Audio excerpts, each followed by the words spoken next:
গল্প স্মার্টফোন।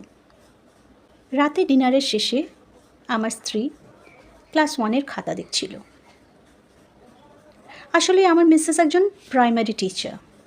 খাতা দেখতে দেখতে আমার মিসেসের চোখ দুটো ছলছল করছে। আমি কাছেই বসে টিভি দেখছিলাম। মিসেসের দিকে নজর দেওয়া দেখি আমার স্ত্রী চোখের জল পড়ছে।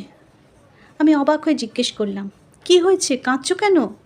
আমার মিসেস বলল, ক্লাস 1 পরীক্ষার এক রচনা এসেছিল, মাই উইশ। তো কাঁদার কি হলো? সব খাতাগুলো দেখলাম, সবাই ভালো লিখেছে। তো একজনের খাতা দেখে আর নিজেকে সামলাতে পারলাম না, চোখ দুটো জলে ভরে উঠল। আচ্ছা বলো, কি বলছো, কি লিখেছে? মিসেস রচনা পড়তে শুরু করলো। আমার ইচ্ছে আমি স্মার্টফোন হব। আমার বাবা মা কিন্তু আমায় ভালোবাসে না। যেখানে যায় আমার বাবা মা তার স্মার্টফোনটা সঙ্গে করে নিয়ে যায়, কিন্তু আমায় সঙ্গে নেয় না। ফোন এলে আমার মা তাড়াতাড়ি গিয়ে ফোন ধরে, কিন্তু আমি কান্না করলে আমার কাছে আসে না। আমার বাবা স্মার্টফোনে গেম খেলে, কিন্তু আমার সাথে খেলে না।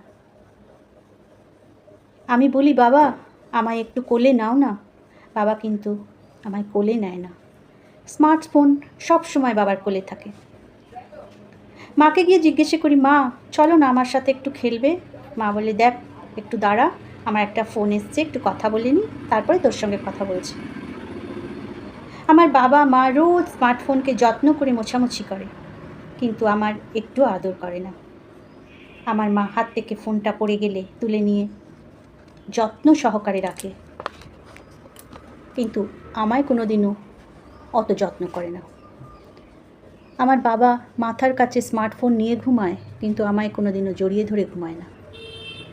আমার মা রোজ 4-5 বার স্মার্টফোনটিকে চার্জ দেয়, কিন্তু মাঝে মাঝে আমায় খাবার দিতে ভুলে যায়। মা কিন্তু স্মার্টফোনটিকে চার্জ দিতে ভুলে না। তাই আমি স্মার্টফোন হব। আমার ইচ্ছে আমি স্মার্টফোন হয়ে বাবা মায়ের সাথে সব সময় থাকতে পারব।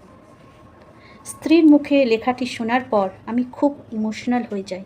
স্ত্রীকে জিজ্ঞেস করলাম, কে লিখেছে এই রচনাটি? স্ত্রী উত্তর দিল, আমাদের সন্তান। আমি স্তব্ধ হয়ে বসে রইলাম কিছুক্ষণ। অনেক কিছুই ভেবে চলেছি। আমার আর আমার স্ত্রীর চোখে তখন জলের ধারা নামতে শুরু করে। কেমন লাগলো আপনাদের গল্পটি জানাবেন। আপনারা যদি ইউটিউব থেকে দেখছেন তাহলে ইউটিউবটি সাবস্ক্রাইব করবেন, একটি লাইক দিয়ে আমার পাশে থাকবেন। আর যদি ফেসবুক থেকে দেখেন তাহলে ফেসবুকটি ফলো করবেন। দিদিভাইয়ের ফেসবুক পেজ থেকে আপনারা দেখছেন। আপনারা রুনুদির ফেসবুক ও ইউটিউব থেকে দেখছেন। যদি ফেসবুক থেকে দেখেন ফলো করবেন, এবং ইউটিউব থেকে দেখলে সাবস্ক্রাইব করে সঙ্গে